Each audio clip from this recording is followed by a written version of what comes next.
Hello, Internet. It's going to touch your beard. It's going to scrape your beard. It's too close to your mouth. I'm going to hold it then. Yeah. He helps me a lot. So, See, I can see your audio from here. I can see it moving.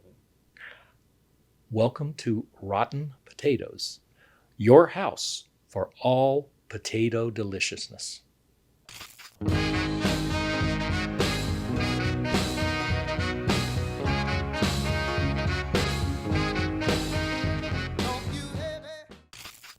I'm Dr. Paul. I'm Diet Dr. Paul.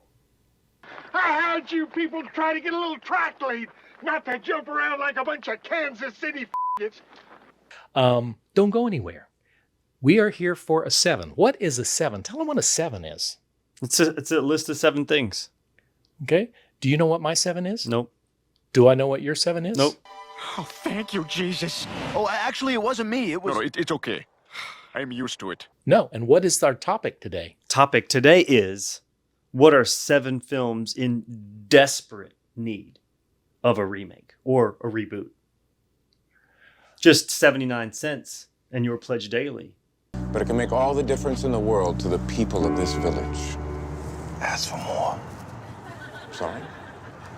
Ask for more money. Why are you starting so low? Operators are standing by. Why in the world, this notion of a remake, a reboot, it seems like that's all we get in Hollywood, It's right? a funny story. See, when you asked me, what ideas should we do? I said, what's the last list that Dr. Paul would want to do? That's the list I wanted to do. So I said, let's do reboots and remakes, because he doesn't like reboots or remakes And why is that? because they're just old. Well, why is it that I don't like Nostalgia, No, I want something new and exciting desperately and fresh. gripping to the past Yeah. as it slips through your fingers like the sands of time. I just get tired of, it's like peanut butter. I love peanut butter, but I don't want to eat peanut butter every single meal. And sometimes I feel like that's all we get in Hollywood is the same stuff. We just recorded 2 episodes. We do a new one, drops every Thursday. We just did a new episode, and both thing about both of those movies is that they're surprising and different, and that's what I like. So what I thought about, though, when I approached this is, there may be cases where you need a reboot. Sometimes I think about a movie where they did it, but they didn't get it right. And so we need a reboot on that. Or there's movies where they're like, what happened that caused this movie not to be good? You got a good cast, a good director, good money, good story, and yet it still sucks. Why is that? Right. I also think that there are movies that are out there that they did it, but it needs to be remade for a new audience. And that's a lazy thing, because I think there are people out there that won't watch black and white movies. They just won't do that. They're turned off. But you have an opportunity when you have such a good story or a good thing that wants to teach us that we need that information. We need that message. We need that film, and we need as many people to see it as possible. My preference would be people would watch the original sometimes, but that doesn't happen. I also think there are movies that are a little embarrassing, that maybe need to be remade with a new sensitivity, a new thought. A lot of this falls around issues of race and ethnicity and things that we would do in the past that we probably wouldn't do right now. And so I guess I'm glad you asked us to do this, because I've learned maybe there is a place for remakes. So, I agree. So let's start. We're going to start with our number 7, and we're going to work up to our number 1. Let's start in the middle and work our way around randomly.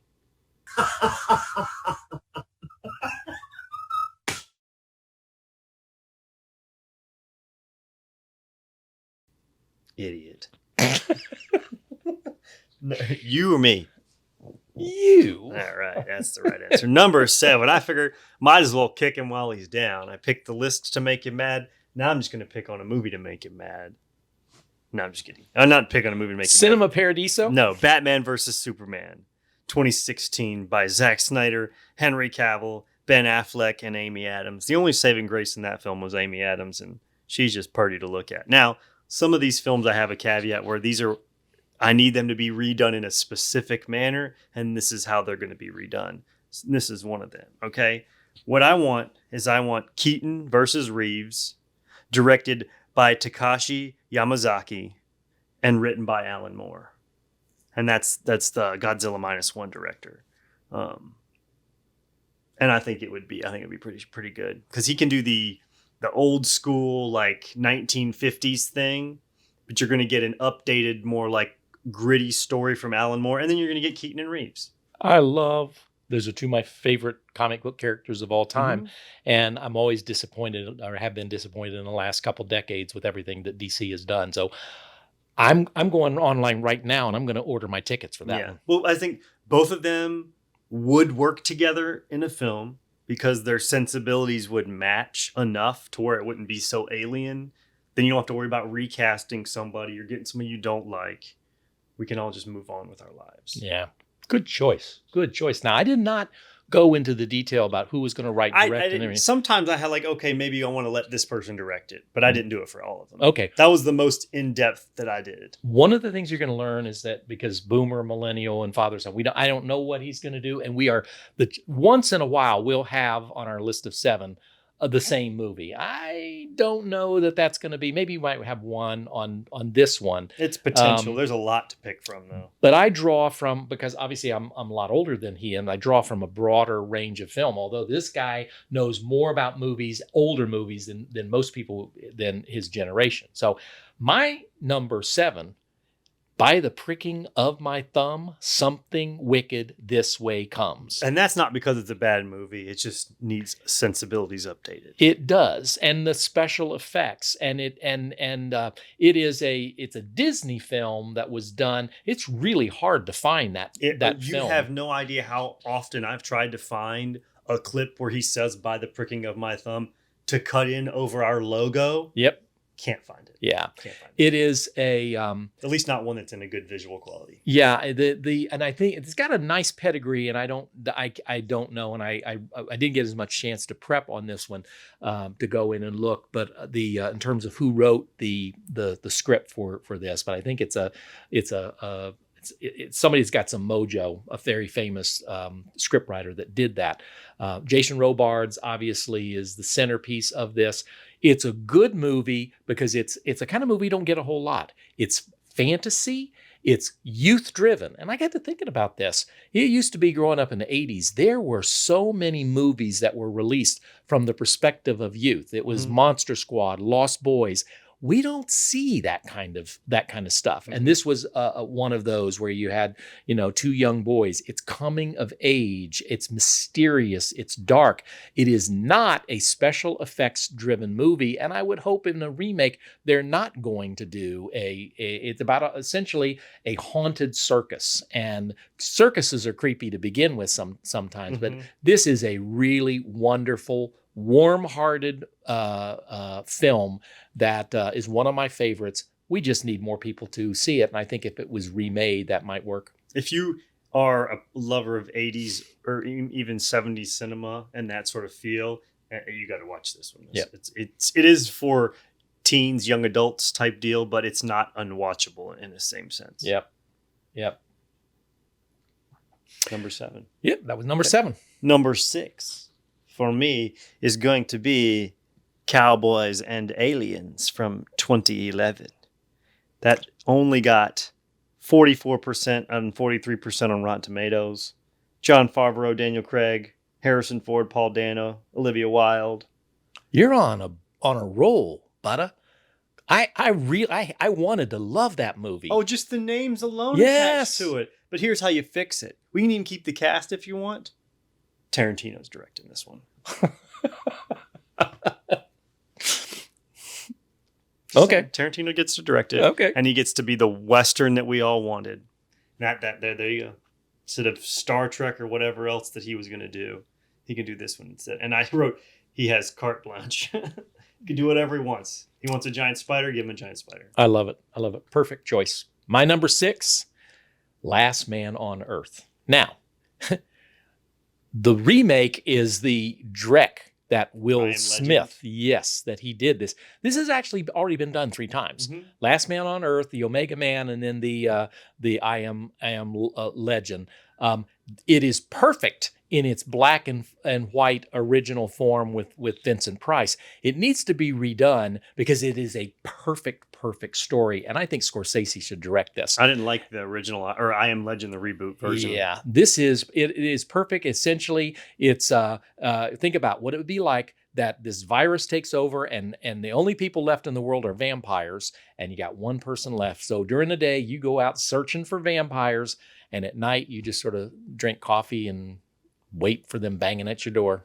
It'd be interesting if they do it and they, from the perspective of this is a guy who's done it for a while now, so it would be sort of second nature for him to take care of the vampires for the most part. I think it would be, you would have to stress the loneliness and the isolation and those things.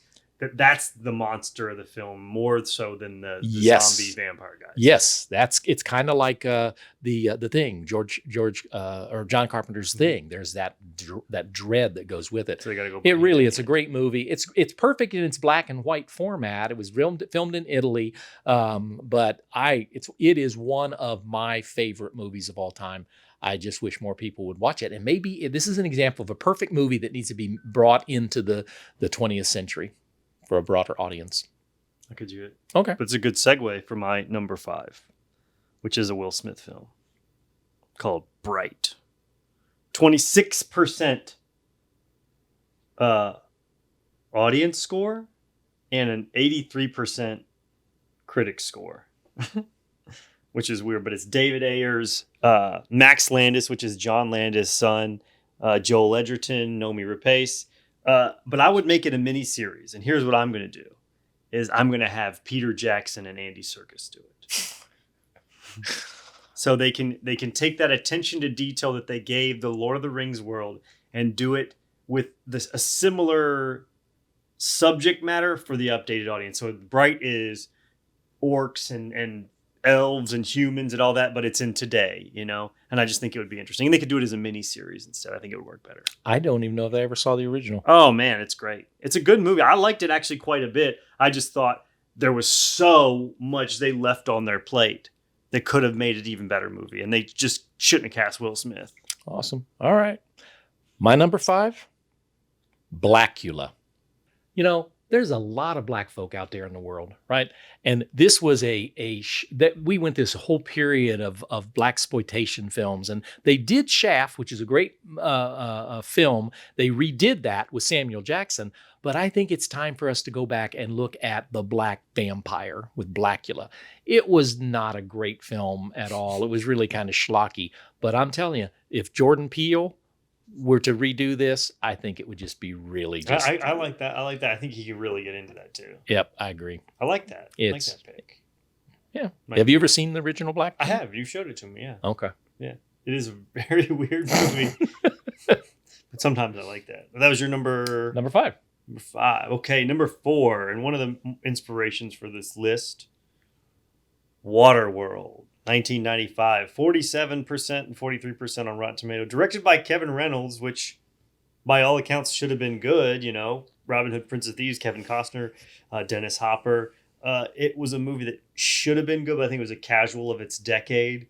Too much ambition, and the special effects weren't up to task. I was going to say let's give this one to James Cameron, but if anything James Cameron can do, Catherine Bigelow can do better. So, Catherine Bigelow, do your thing, girl. You say some really smart things that I think for a lot of people, our viewers, it just goes right over their head.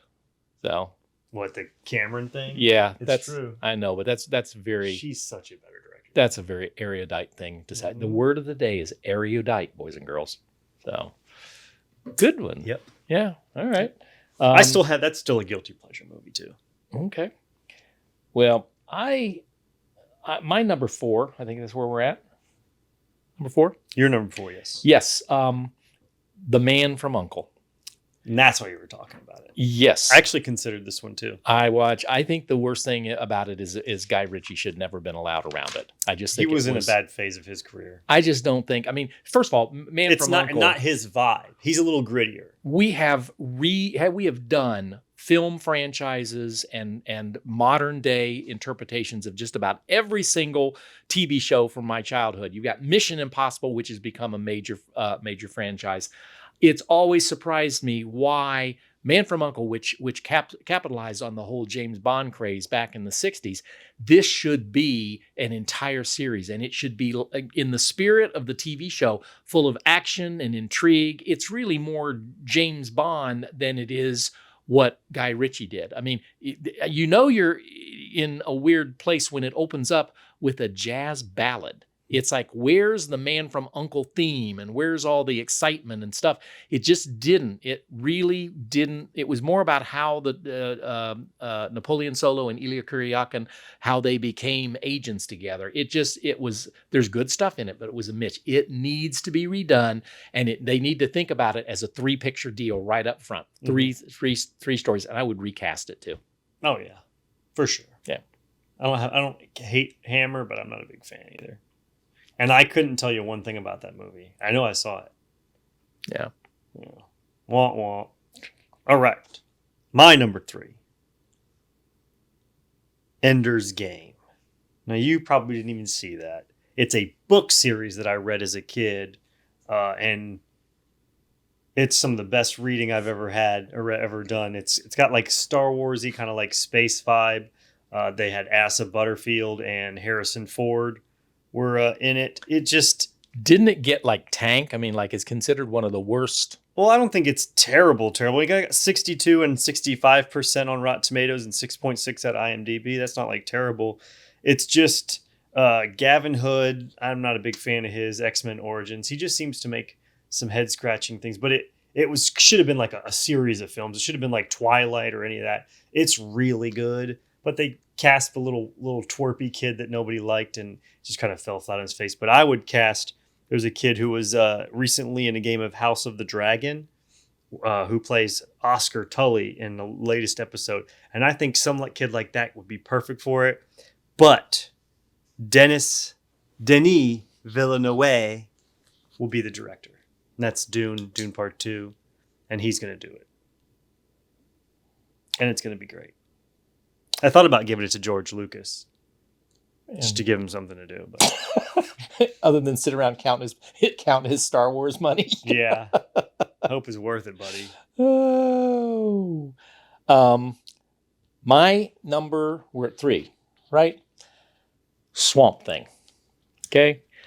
Now, there are people out there like Swamp Thing. Well, they did a version of this, and it really was just not very good. Why Swamp Thing? Is there not a Swamp Thing show on right now? There is a TV series Okay, that they did, but I think first of all, why I believe in comic book or graphic literature that the greatest work ever done, I think, is the work of the Dark Knight. That was done. I think Frank Miller. Yep. I believe Watchmen is part of that. The work of Carl Barks' work on Donald Duck and Uncle Scrooge. Some of the best writing ever done in comic books.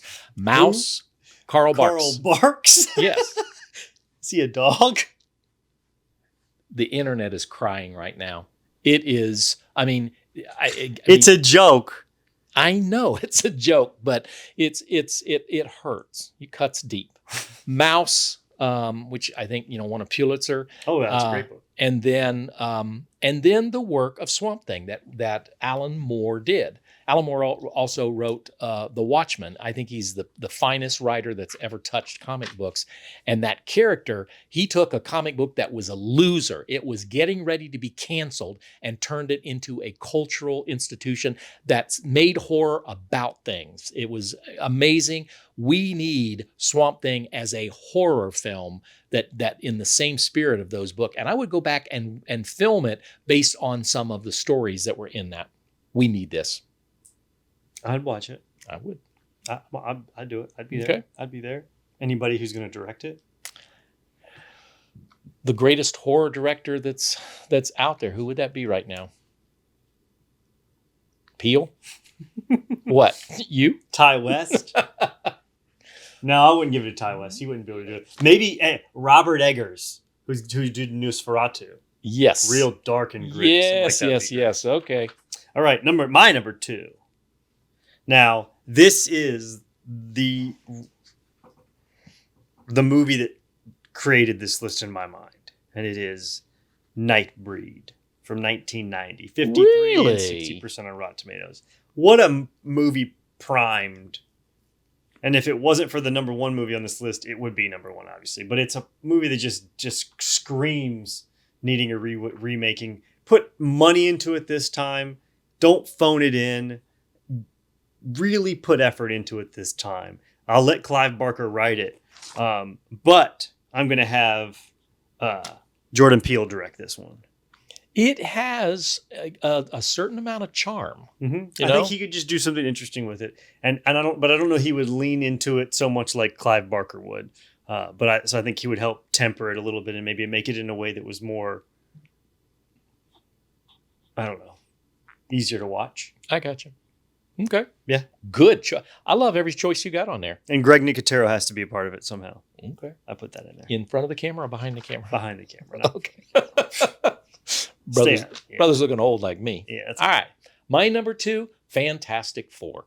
Thought about it. I grew up in the generation you talk about. I was a DC fan. I am a DC fan, but you cannot discount the cultural importance of Fantastic Four. You to know, they books. just cast them, right? I know. Pedro Pascal, Vanessa Kirby, dude from The Bear, and then the guy from Stranger Things. Yep. I'm I right like there. the cast. I like it.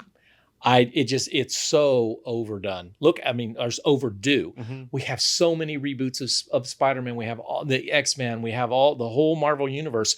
And I keep saying, where is? And special effects is one of the fourth reboot of Fantastic Four. Some of it is just Fifth. We've never had the special effects that would catch up to it and allow you to do it and do it. They did it what, 2014? Yeah, I think it needs to start at the story level. Yeah, So, it does. It does. I agree. It could have used it. I just didn't want to put too many comic book movies on my list, so I went away from it. My number 1. I'm not saying that's your bad movie. You're okay. But it's going to be The Hobbit. That's so destined and necessary. You know why? Lord of the Rings is the greatest film ever made. It's in essence the same flippin' people. Yet The Hobbit's a 7 out of 10. It makes no sense to me. Reel it in, and here's how we're going to do it. No Peter Jackson. Andy Serkis is allowed to stay as an actor. Any actor who... Catherine Bigelow. No. Anybody who is an actor in Lord of the Rings that was brought back to reprise their character is fine. But I'm going to give it to the showrunners from House of the Dragon, which would be Ryan Condal, to write and oversee as a producer, but Miguel Sapochnik would be the director. And it's gonna be so great. I'm telling you. Wow. It won't be better than Lord of the Rings. I would unallow that to be. I even wrote that. This is not allowed to be better than Lord of the Rings, even if it's great. It has to minimum be 3 hours long, and there has to be at least 3 movies, and they're not allowed to be better than 9.9 out of 10. Well, great. And Ennio Morricone doesn't score. I think he's dead. Tupac was too, and he played Coachella. See, that's a horrible thing. I should know that, and I don't. So, yeah. All right. Well, my number 1 was where I started with this whole list, and it is Daredevil. Okay, Thought about it. My favorite Marvel character of all time. It so needs a reboot, and it really needs to get back to the heart of that story. And I know that there was the series and everything, and I thought the series was better than the film, but we need it. And not only that, but I've toyed with it. So who should they get to play Daredevil? Mm-hmm. And the name that came up to me, Casey Affleck. Now, I don't think that would ever happen. Never in a million years. No, but I could actually see that. I could see that. I think he is, in some ways, a better actor than his brother. Without a shadow of a doubt. Well, don't be throwing too much shade on my man. Casey Affleck is a way better actor than. But I think that would be somebody needs to really get into a younger DiCaprio. Barry Keoghan. You know what? He's tortured enough. That's really what you need. You need somebody that's tortured. That's what Marvel was all about. The eyes too. I think when you have a blind character, you need someone with some piercing eyes, and he's got the eye look. I don't know so much to the other. Yeah. But I could see. Yeah, I would. I would go to all 6 of the films that I mentioned. I probably would go to at least 6 of the ones that you did. a couple I just don't know enough about. But that felt good to me. I mean, I think a little bit differently about remakes. I know there are people out there that are just all into remakes, and that's he is. yeah. Well, no, that's not me. But as always, this especially is a topic that I want to hear what you folks say out there. What do you think movies that deserve to be remade, and why? And is it because it sucked originally, or it just needs to be made for a new generation? Or did they let Zack Snyder direct it? Yep. So there you go. So anyway, the best part about talking crap about Zack Snyder is I know that no matter what, 20% of the internet is just seething right now. He's a terrible director. Well, as always, like us, subscribe us, tell your mama, tell your daddy, go to the movies with your parent unit or your child unit, and it does bring you together. It does. That's it for here today on Rotten Potatoes, and we'll see you